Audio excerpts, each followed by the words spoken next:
ഒരു വലിയ ജലാശയത്തിലെ 6 ദ്വീപുകൾ. ഈ ദ്വീപുകളിലൂടെ ജനങ്ങൾക്ക് യാത്ര ചെയ്യാൻ ഒരുപാട് ബോട്ട് സർവീസുകൾ. ഓരോ ദ്വീപുകളെയും പരസ്പരം ബന്ധിപ്പിക്കുന്ന ഒരുപാട് ബോട്ടുകൾ. അങ്ങനെയിരിക്കെ ഈ ദ്വീപിലെ ഗതാഗത സംവിധാനങ്ങൾ കുറച്ചുകൂടി മെച്ചപ്പെടുത്താനായി സർക്കാർ ഒരു കൺസൾട്ടൻറ്റിനെ നിയമിക്കുന്നു. അദ്ദേഹം പറയുന്നു, നമുക്ക് കുറേ പാലങ്ങൾ നിർമ്മിച്ചാൽ ഗതാഗതം സുഗമമാക്കാൻ കഴിയും. കൺസൾട്ടൻ്റ് അല്ലേ, MBA ഒക്കെ പഠിച്ചതല്ലേ, പൊട്ടനായിരിക്കില്ല എന്ന് സർക്കാരും വിചാരിച്ചു കാണും. സർക്കാർ പാലം പണിയാൻ തീരുമാനിച്ചു. ആദ്യം A തൊട്ട് B വരെയുള്ള പാലം, അത് കഴിഞ്ഞ് B തൊട്ട് C വരെയും. പാലമൊക്കെ ഉദ്ഘാടനം ചെയ്തു. പാലത്തിൽ കൂടെ ബസ് സർവീസും ആരംഭിച്ചു. അതിനുശേഷം എയിൽ നിന്നുള്ള ബോട്ട് സർവീസുകളുടെ എണ്ണം സർക്കാർ കുറച്ചു. പാലം വന്നല്ലോ, എയിൽ നിന്ന് മറ്റ് ദ്വീപുകളിലേക്ക് പോകേണ്ടവർക്ക് ഇനി C വരെ ബസ്സിൽ പോയി അവിടെ ഇറങ്ങി ബോട്ടിൽ കയറി മറ്റ് സ്ഥലങ്ങളിൽ എത്താൻ പറ്റുമല്ലോ. അതുകൊണ്ട് തന്നെ സിയിലെ ബോട്ട് ജെട്ടിയിൽ തിരക്ക് കൂടിക്കൂടി വന്നു. ഇതിനിടെ ബാക്കി പാലങ്ങളുടെ പണി ഫണ്ട് ലഭിക്കാത്തതിനെ തുടർന്ന് നിന്നു. പാലത്തിൽ ടോൾ ഉള്ളത് കൊണ്ട് തന്നെ യാത്രാ ചെലവും കൂടി. കയറി ഇറങ്ങി യാത്ര ചെയ്യേണ്ടത് കൊണ്ട് തന്നെ സമയവും കൂടി. ആളുകൾ എയിൽ നിന്നുള്ള ബോട്ട് സർവീസിനെ തന്നെ വീണ്ടും ആശ്രയിക്കാൻ തുടങ്ങി. പാലമുണ്ടെന്ന് പറഞ്ഞ് ബോട്ട് സർവീസ് അറ്റകുറ്റപ്പണികൾ നിർത്തി. കഥയിൽ ബോട്ടിന് പകരം ബസ്സും പാലത്തിന് പകരം മെട്രോ റെയിലുമായാലോ? കൊച്ചി മെട്രോയുടെ അവസ്ഥ ഏതാണ്ട് ഈ പാലമൊക്കെ പോലെ തന്നെയാണ്. 500 കിലോമീറ്റർ റോഡുകളുള്ള സിറ്റിയിലെ 30 കിലോമീറ്റർ ദൂരം യാത്ര ചെയ്യാനുള്ള ഒരു സംവിധാനം.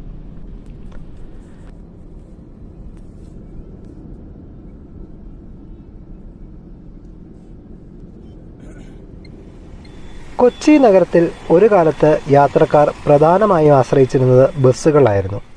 ഇന്ന് അത് മെട്രോ ആയി മാറിയിട്ടില്ല. കാരണം ആകെ 30 കിലോമീറ്റർ ദൂരത്ത് മാത്രമേ മെട്രോ സർവീസ് ഉള്ളൂ. അതുമാത്രമല്ല, നേരത്തെ വീഡിയോകളിൽ പറഞ്ഞിട്ടുള്ളതുപോലെ തന്നെ കൂടുതൽ പണം, സമയം എല്ലാം വേണം മെട്രോയിൽ യാത്ര ചെയ്യാൻ. ദിവസേന യാത്ര ചെയ്യുന്നവരെ സംബന്ധിച്ച് ഇത് വളരെ ബുദ്ധിമുട്ടുള്ള കാര്യമാണ്.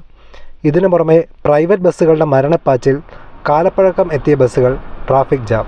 ഒരു 3ാം ലോക രാജ്യത്തുകൂടി യാത്ര ചെയ്യുന്ന അനുഭവമാണ് കൊച്ചിയിലൂടെയുള്ള ബസ് യാത്ര. കൊച്ചിയിലെ യാത്രാക്ലേശം കൂടാനുള്ള ഏറ്റവും പ്രധാനപ്പെട്ട കാരണം മനുഷ്യനെ ബുദ്ധിമുട്ടിക്കാനുണ്ടാക്കിയ നിയമങ്ങളും KSRTCയും മെട്രോയും ലാഭത്തിലാക്കാനുള്ള സർക്കാരിൻ്റെ വ്യഗ്രതയുമാണ്. ഇതിൽ മനുഷ്യനെ ബുദ്ധിമുട്ടിക്കാനായി ഉണ്ടാക്കിയ നിയമങ്ങൾ നമുക്ക് നോക്കാം. ആദ്യമായി റൂട്ട് നാഷണലൈസേഷൻ അഥവാ ദേശസാൽകൃത റൂട്ടുകൾ. ജനങ്ങൾക്ക് കാര്യക്ഷമമായി ആവശ്യത്തിനനുസരിച്ച് കുറഞ്ഞ നിരക്കിൽ യാത്ര ചെയ്യാനായി ഒരു റൂട്ട് അല്ലെങ്കിൽ ഒരു പ്രദേശത്തെ റോഡ് ഗതാഗത സർവീസുകൾ സ്റ്റേറ്റ് റോഡ് ട്രാൻസ്പോർട്ട് കോർപ്പറേഷനുകൾക്ക് ഏറ്റെടുത്ത് നടത്താൻ അധികാരം നൽകുന്ന നിയമമാണ് 1988 മോട്ടോർ വെഹിക്കിൾസ് ആക്ട് സെക്ഷൻ 99. ഈ നിയമത്തിൻ്റെ പേരിലാണ് ദേശസാൽകൃത റൂട്ടുകളിൽ KSRTC ബസ്സുകൾക്ക് മാത്രം ഓടാൻ അനുമതി നൽകുന്നത്. എന്നാൽ KSRTC റൂട്ട് ഏറ്റെടുക്കുമ്പോൾ എന്താണ് സംഭവിക്കുന്നത് എന്ന് നമുക്കൊന്ന് നോക്കാം. ആദ്യമായി കൃത്യസമയത്ത് സർവീസ് നടത്തുന്ന ദീർഘദൂര പ്രൈവറ്റ് ബസ്സുകളുടെ പെർമിറ്റ് ദേശസാൽകൃത റൂട്ടുകളുടെ പേരിൽ KSRTC ഏറ്റെടുക്കും. അതിനുശേഷം ആ റൂട്ടിൽ നിരക്ക് കൂടിയ ഫാസ്റ്റ് പാസഞ്ചർ അല്ലെങ്കിൽ സൂപ്പർ ഫാസ്റ്റ് ബസ്സുകൾ ഇറക്കും. യാത്രക്കാർക്ക് പണം നഷ്ടം. നിയമലംഘനം 1. എക്കണോമിക്കൽ അല്ലെങ്കിൽ കുറഞ്ഞ നിരക്കിൽ യാത്ര ചെയ്യാനുള്ള യാത്രക്കാരുടെ അവകാശം ഇല്ലാതാക്കുന്നു. കോട്ടയം, ഇടുക്കി, എറണാകുളം ജില്ലകളിൽ സർവീസ് നടത്തുന്ന my bus United service LLP wheels card ഉപയോഗിക്കുന്നവർക്ക് 15% വരെ ഡിസ്കൗണ്ട് നൽകുന്നുണ്ട്. 30 കിലോമീറ്റർ മൈ ബസ്സിൽ യാത്ര ചെയ്യുന്ന യാത്രക്കാരന് 40 രൂപ ടിക്കറ്റിൽ ഏകദേശം 5 രൂപ ഡിസ്കൗണ്ട് ലഭിക്കുന്നു. ഇതേ ദൂരം ഈ റൂട്ടിൽ KSRTC ഫാസ്റ്റ് പാസഞ്ചർ ബസ്സിൽ യാത്ര ചെയ്യുമ്പോൾ 50 രൂപ നൽകേണ്ടി വരുന്നു. ഒരു ട്രിപ്പിന് 15 രൂപ വ്യത്യാസം. ഉള്ള KSRTC നിർത്തലാക്കി മൈ ബസ്സിനെ ഏൽപ്പിച്ചാൽ അവർ കാണിച്ചു തരും efficient, advocate, economical and properly coordinated road transport service എന്താണ് എന്ന്. ഇനി KSRTCയുടെ കാര്യമോ? കൃത്യസമയത്ത് വന്നാലായി, പോയാലായി. നിയമലംഘനം 2ഉം 3ഉം. എഫിഷ്യൻറ്റുമല്ല, കോർഡിനേറ്റഡുമല്ല. യാത്രക്കാർക്ക് കാര്യക്ഷമമായി ആവശ്യത്തിനനുസരിച്ച് കുറഞ്ഞ നിരക്കിൽ യാത്ര ചെയ്യാനായി ഉണ്ടാക്കിയ നിയമത്തിൻ്റെ പേരിൽ ഇന്ന് KSRTC ലാഭത്തിലാക്കാൻ മാത്രമാണ് സർക്കാർ ശ്രമിക്കുന്നത്. KSRTC നിർത്തലാക്കിയാൽ ഒരുപക്ഷെ ഈ നിയമം തന്നെ വേണ്ടി വരികയില്ല. സ്വകാര്യ ഓപ്പറേറ്റർമാർ നന്നായി ഓടിച്ചോടും. KSRTC കൂടിയ നിരക്കിൽ സർവീസ് നടത്തുന്നത് പോരാത്തതിന് കൊച്ചിയിൽ അതിലും ഉയർന്ന നിരക്കിൽ മെട്രോ സർവീസ് നടത്തുന്നു. ഇത് മനസ്സിലാക്കാൻ ഓർഡിനറി ബസ്സുകളിലെയും കൊച്ചി മെട്രോയിലെ നിരക്കും ഒന്ന് താരതമ്യം ചെയ്ത് നോക്കാം. ആലുവ മുതൽ തൃപ്പൂണിത്തുറ വരെ ഓർഡിനറി ബസ്സിൽ യാത്ര ചെയ്യാൻ ഏകദേശം 40 രൂപ. ഇതേ റൂട്ടിൽ കൊച്ചി മെട്രോ ട്രെയിനിൽ നിരക്ക് 60 രൂപ. മെട്രോ കാർഡ് ഉപയോഗിച്ചാൽ 48 രൂപ. ട്രെയിനിലാണെങ്കിൽ 10 രൂപ മുതൽ പരമാവധി 45 രൂപ വരെ. സീസൺ ടിക്കറ്റ് എടുക്കുകയാണെങ്കിൽ അതിലും കുറയും. 50 കിലോമീറ്റർ മൈലേജ് ലഭിക്കുന്ന ബൈക്കിൽ യാത്ര ചെയ്യാൻ ചിലവ് 60 രൂപ. സ്വാഭാവികമായും ബൈക്കുകൾ കൂടും. ഇനി കൊച്ചി മെട്രോ അടുത്തിടെ ഇറക്കിയ മെട്രോ കണക്ട് ബസ്സുകളുടെ നിരക്കുകൾ നമുക്ക് പരിശോധിക്കാം. ആലുവ മുതൽ എയർപോർട്ട് വരെയുള്ള യാത്രയ്ക്ക് 80 രൂപ. ദൂരം 12 കിലോമീറ്റർ. 12 കിലോമീറ്റർ ഒരു ഓർഡിനറി ബസ്സിൽ യാത്ര ചെയ്യാനുള്ള നിരക്ക് 25 രൂപ. 4 പേർക്ക് ഈ റൂട്ടിൽ യാത്ര ചെയ്യണമെങ്കിൽ മൊത്തം ചിലവ് 320 രൂപ. യൂബർ അല്ലെങ്കിൽ ഓല ടാക്സി എടുത്താലുള്ള നിരക്ക് 350 രൂപ. 30 രൂപ വ്യത്യാസം മാത്രം. സ്വാഭാവികമായും യാത്രക്കാർ കൂടുതലുണ്ടെങ്കിൽ ടാക്സി വാഹനങ്ങൾക്ക് യാത്രക്കാർ മുൻഗണന നൽകും. മൊത്തം 24 കിലോമീറ്റർ ദൂരം അങ്ങോട്ടും ഇങ്ങോട്ടുമായി സഞ്ചരിക്കാൻ 15 കിലോമീറ്റർ ഇന്ധനക്ഷമത ലഭിക്കുന്ന ഒരു വാഹനമുണ്ടെങ്കിൽ ചിലവ് വെറും 200 രൂപയിൽ താഴെ. അതായത് മെട്രോ കണക്ട് ബസ്സുകളേക്കാൾ കുറവ്. എയർപോർട്ടിലെത്താൻ വേറെ മാർഗങ്ങളില്ലാത്തതുകൊണ്ട് ഈ ബസ് സർവീസിനെ ആശ്രയിച്ചേ മതിയാകൂ.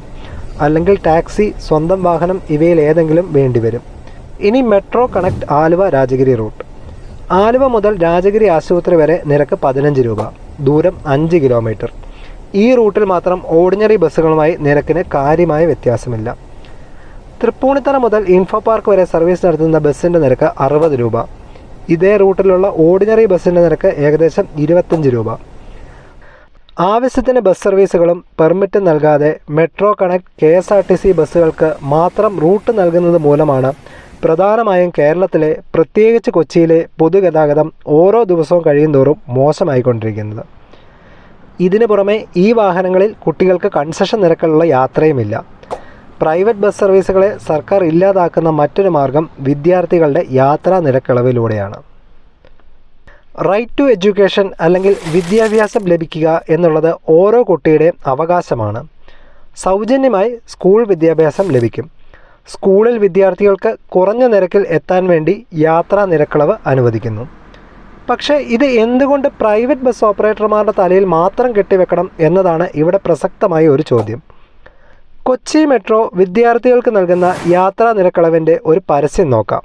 150 ട്രിപ്പുകൾക്ക് 3000 രൂപ. അതായത് ഒരു ട്രിപ്പിന് 20 രൂപ. പ്രൈവറ്റ് ബസ്സുകളിൽ ഇത് വെറും 2 രൂപ മുതൽ 6 രൂപ വരെ. KSRTC ബസ്സുകളിൽ നിരക്കിൽ ഇളവില്ല. കൂടിയ നിരക്ക് കാണിച്ച് പരസ്യം നൽകുന്ന ഒരേ ഒരു സ്ഥാപനമായിരിക്കും കൊച്ചി മെട്രോ. ഇനി വിദ്യാർത്ഥികൾക്ക് നൽകുന്ന യാത്രാ ആനുകൂല്യം എല്ലാവർക്കും നൽകേണ്ടതുണ്ടോ എന്ന് നോക്കാം.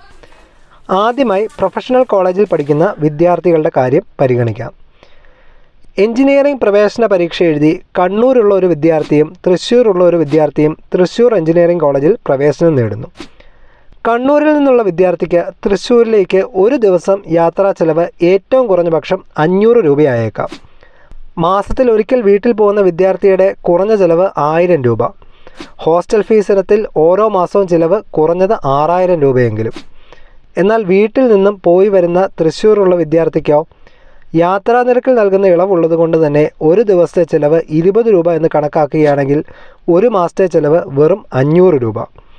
വിദ്യാർത്ഥികളുടെ ക്ഷേമമാണ് വലുതെങ്കിൽ ഹോസ്റ്റൽ ഫീസ് അല്ലെങ്കിൽ കോളേജ് ഫീസ് കുറച്ചാൽ യാത്രാ നിരക്കിളവിനേക്കാൾ കൂടുതൽ പ്രയോജനം ലഭിക്കും.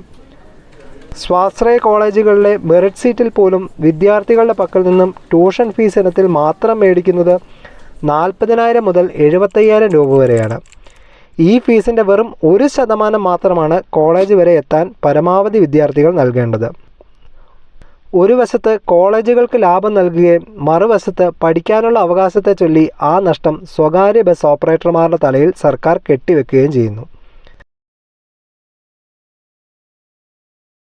വിദ്യാർത്ഥികൾ കൂടുതലും പ്രൈവറ്റ് ബസ്സുകളെ ആശ്രയിക്കുന്നത് മൂലം പ്രൈവറ്റ് ബസ്സുകളുടെ തിരക്ക് കൂടും. അതേസമയത്ത് സർവീസ് നടത്തുന്ന KSRTC ബസ്സുകളുണ്ടെങ്കിൽ വരുമാനം കൂടുതലുള്ള ആളുകൾ തിരക്ക് കുറഞ്ഞ KSRTC ബസ്സുകളിൽ യാത്ര ചെയ്യാൻ തീരുമാനിക്കും. പ്രൈവറ്റ് ബസ്സുകളുടെ നഷ്ടം കൂടിയാൽ അവ ഇല്ലാതാകും. കൂടുതൽ വരുമാനമുള്ളവർ സ്വകാര്യ വാഹനങ്ങൾ തിരഞ്ഞെടുക്കും. ആവശ്യത്തിന് ബസ് സർവീസ് ഇല്ലാത്ത റൂട്ടുകളിൽ ആളുകൾ കൂടുതലായി ഇരുചക്ര വാഹനങ്ങളെ ആശ്രയിക്കാൻ തുടങ്ങും. ഇതിൻ്റെ പരിണിതഫലമായി ട്രാഫിക് ജാം കൂടും. ഇതിനു പുറമെ ഓൾ ഇന്ത്യ ടൂറിസ്റ്റ് പെർമിറ്റ് ഉള്ള റോബിൻ ബസ് പോലുള്ള ദീർഘദൂര വാഹനങ്ങളും കൂടും. പണം കൂടുതലുള്ളവർ ഇത്തരം AC വാഹനങ്ങളെ ആശ്രയിച്ചു തുടങ്ങും.